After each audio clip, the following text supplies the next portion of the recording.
Larry Leonard on the tee here, the third hole. 2 down after the first 2. One of the first signature holes, only 389 feet. Expect to see the players throwing it towards the right-hand side and have it fading back, skipping up towards the basket. And that's twice Larry's been interrupted before he threw, but great concentration. That's got to get down. That's a little hot. I think he's going to be okay. That was a mid-range disc, so you're not going to get a lot of skip on that. He looks to be in his bread and butter range again. Larry off to a really good start this Sunday afternoon. Ron's got a driver in his hand. That surprises me a little bit. I thought he'd be throwing a Comet right here. Ron, 1999 world champ, has just been back on tour this year and has really made his presence powerful as he came back from his injury. He sure has. He's had a wonderful year. He might get a skip on that. Well, that could be dangerous, and that could go OB. I can't tell from here. That's going to be close. Scott Martin now, we can see the advantage of the left hand on this hole with that OB cut so tight. That's right. Even if a player is to carry it too far to the right and end up in the trees, if they get a 3 from there, mentally that's not as bad as if they had gone OB. And Scott's put it out over the OB, and that thing is running at the basket nicely. And he's going to have a nice birdie putt from about 40 feet, it appears. Avery Jenkins now desperately looking to get a birdie and to get his game going as he's fallen to the bottom of this card in 8th place as he has gone par. Avery also with the mid-range. I would expect he would throw a little bit to the right, but mostly straight at it. Well, that's a really good line he's took, and that might be hunting the basket. Beautiful shot by Avery Jenkins as he's got a solid chance for his first birdie of the day. Ron Russell now with a fortunate lie as he is barely in bounds and well within his putting range, Julie. Oh yes, this is definitely a putt that he expects to make. And Ron with a birdie on his first hole, a par on the second hole, looking to stay on the ring and get to 2 under par after 3 holes. And that's a solid putt from Ron Russell. And he goes to 2 under after 3 holes. Looks like Scott Martin will be away next. Scott's about 40 feet coming uphill a little bit. What Scott's doing right now is actually checking the distance for himself. By stepping it off, he can tell pretty close to how far the basket is from where his disc lies. A lot of the guys out here will do that in case of a hot putt opportunity, but I don't know that Scott really owns a hot putt. No, I wouldn't expect to see Scott pulling out a jump putt at all. Looks like he's got an old school putter, the really nice floater, and that's a solid putt and a good start for Scott Martin. Scott Martin also goes to 2 down after the first 3 holes. Avery Jenkins with an opportunity there at an ace run. He actually skipped past farther than it appeared from the tee, but he should still have no problem putting this in for a deuce. Avery desperately needing a birdie to get off to a hot start and move himself into a tie for 6th place.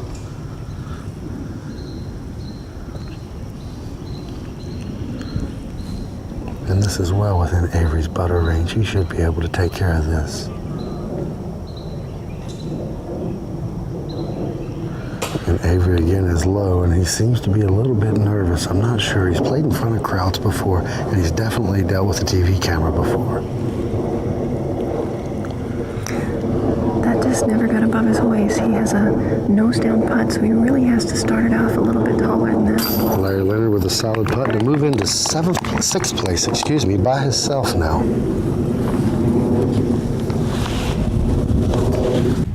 Larry Leonard off to a good start here on the short hole, easiest hole on the course, 269 feet with a man-made obstacle, Julie. The players are going to be throwing a spike hyzer on this shot. A little bit of a left to right wind, which is going to push the disc down. That was close, but that is a really nice shot, and he should have an opportunity there to get to 5 down after the first 7 holes. It's a rather unconventional hole with the lattice work in front of the basket, a bunker on both the right and left side. The players want to make sure they're inside of that so they've got an unobstructed putt. Ron's got his blue mid-range disc again here. And he has really worked that thing beautifully today. Oh, he's going right at it, and that is a beautiful effort.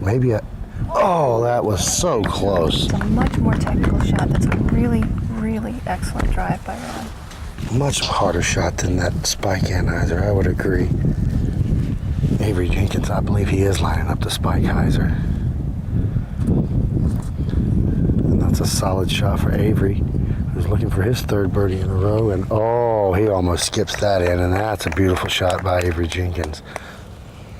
Now, with Scott being a lefty, he's got to worry about the wind pushing this a little bit too far to the right. Scott's going to be going out towards the left side of the lake and trying to do the exact same thing the right-handers are doing with his left-handed spike hyzer. He has to worry more about the road than he does the water.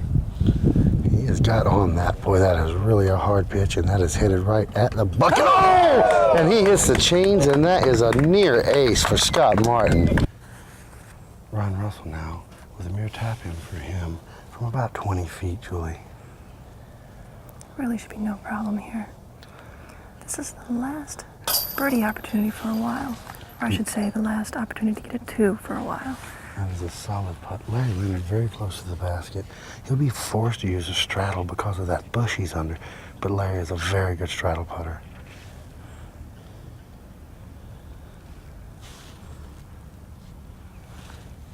Larry looking for his 5th birdie out of the first 7 holes here, and he's got it.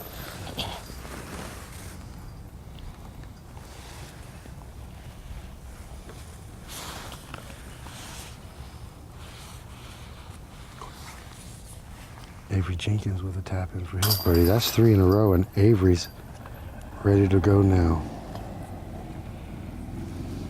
It's 2 down for Avery, I believe.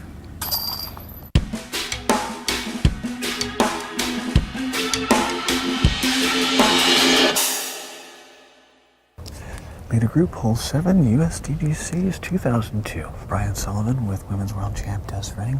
We're on Hole 7, 269 feet. This is statistically the easiest hole on this course. Most groups I've seen play it, there's 2 for 4 to get it. I would believe it is the easiest one. Yeah.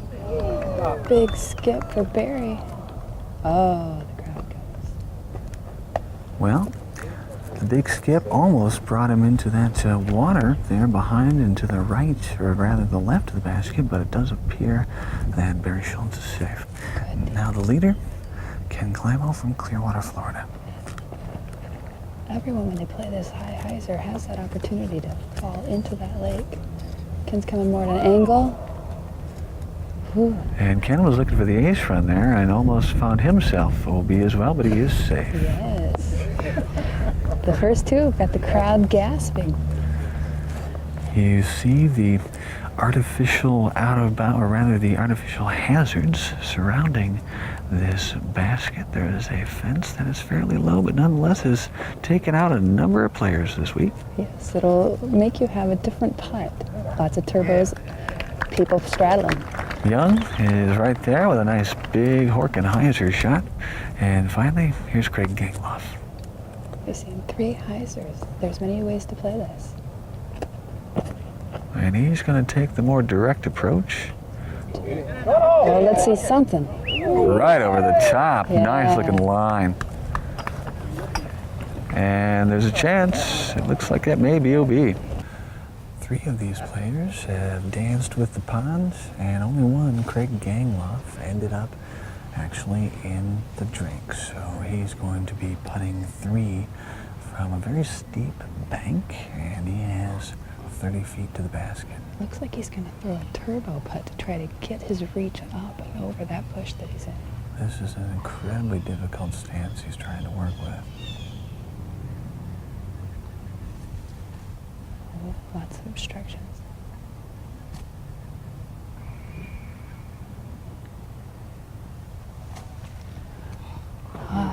The line was good. He Yes, it was was. just off to the left side, and Gangloff is looking in 4. Climo now getting set down on that bank. He's going to have an easier stance than Gangloff did. Yes, Climo is tall, so he's able to actually view the basket, and it looks like he's going to be relatively free. His hands will be able to swing freely through his putting motion. 35 feet away.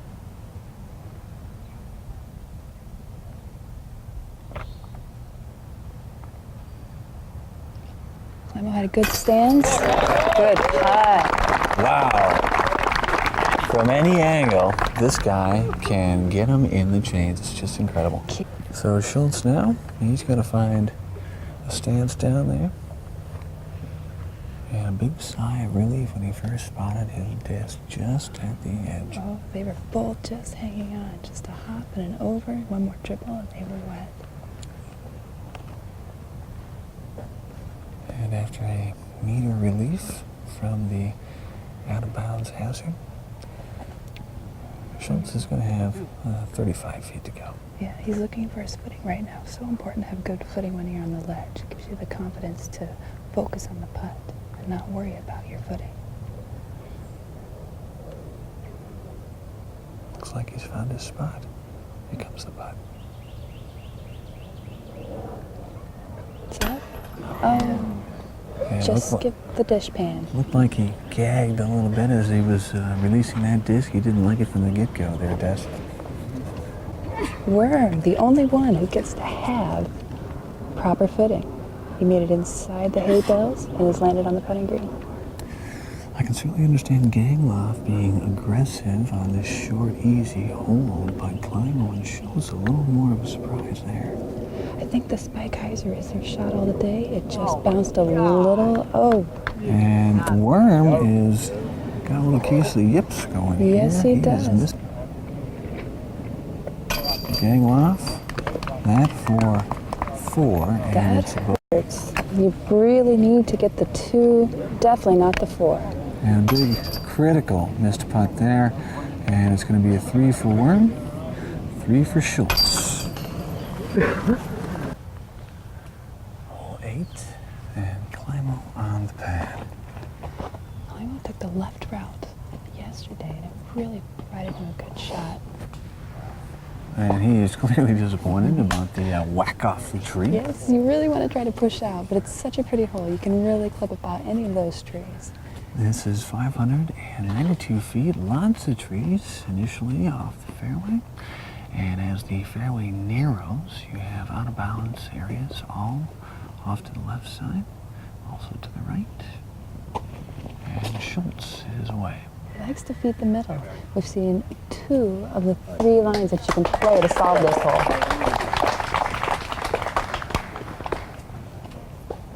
With a hole this long, a roller could be an option, but you've got all the trees, and then you have the out-of-bounds area, and as we know, rollers can be sometimes a little less controllable than Yes, they air can. shots.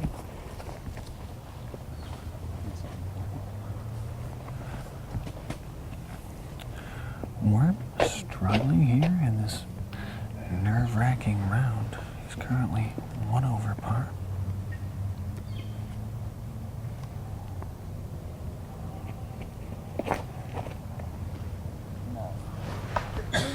And the struggles are going to continue. Yeah, he's got a long way to go now. Still hasn't made it through the forest. And finally, Maryland's Craig Gangloff. Gangloff's had some woes of his own. He's really looking to turn his game around. This is a different hole than most of them out here. It could do it for him.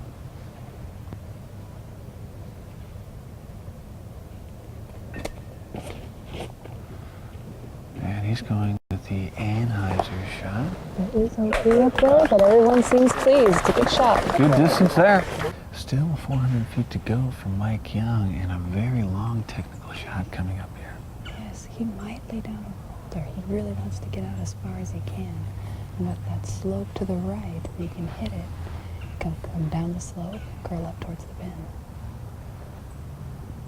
On the other hand, you start taking risks on this course, and you can be punished, and punished quickly. That is the fine line of this course. Risk, reward, play it safe.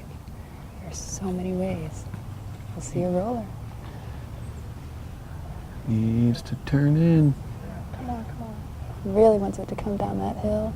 He looks like got into the high grass and got slowed down. He's now in the bush.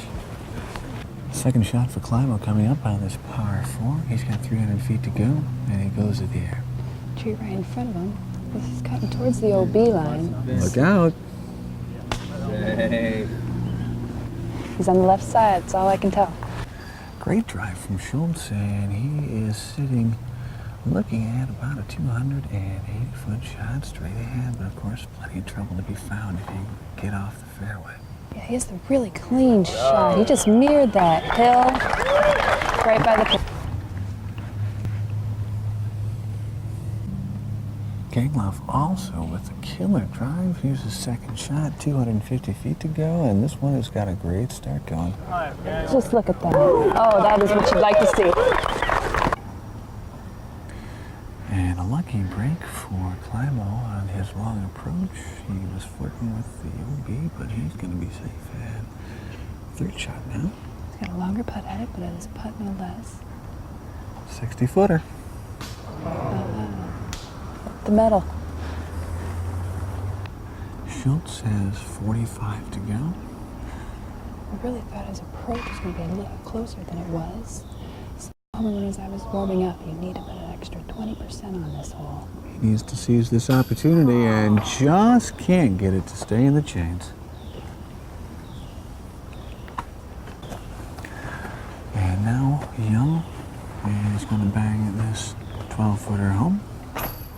Oh, I take that back, and the yips are continuing here for Mikey Young. He is not able to hit these short putts. That is devastating for him. He really worked hard to get that 4.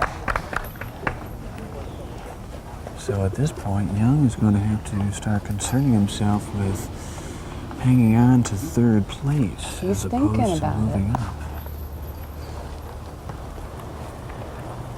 8 down, USDGC. Disc golf is the new outdoor sport for the entire family. This environmentally friendly game is now being enjoyed by hundreds of thousands of players on over 1,200 courses worldwide. For the past 25 years, the Professional Disc Golf Association has been there, guiding disc golf into the future. The PDGA is an international nonprofit member organization that serves both professional and amateur disc golfers. The Professional Disc Golf Association, guiding disc golf into the future. And that is going to do it for part 2 of our coverage from the United States Disc Golf Championship in Rock Hill, South Carolina, where Ken Climo has extended his lead to 3 strokes over defending U.S. champ Barry Schultz. Young and Gangloff are close behind. Stop by and see us online. We're at disctv.disclife.com, where you can order tapes of the show and find more information about us. Next week, it's the conclusion to the U.S. Championship, where our winner will be crowned, plus the final player rankings for the 2002 season. Until then, I'm Brian Sullivan. Thanks for watching Disctv. Disctv is brought to you in part by the Professional Disc Golf Association, guiding disc golf into the future. Irving's Hot Dogs. For red hot lovers, make it Irving's. Innova Champion Discs, #1 in disc golf.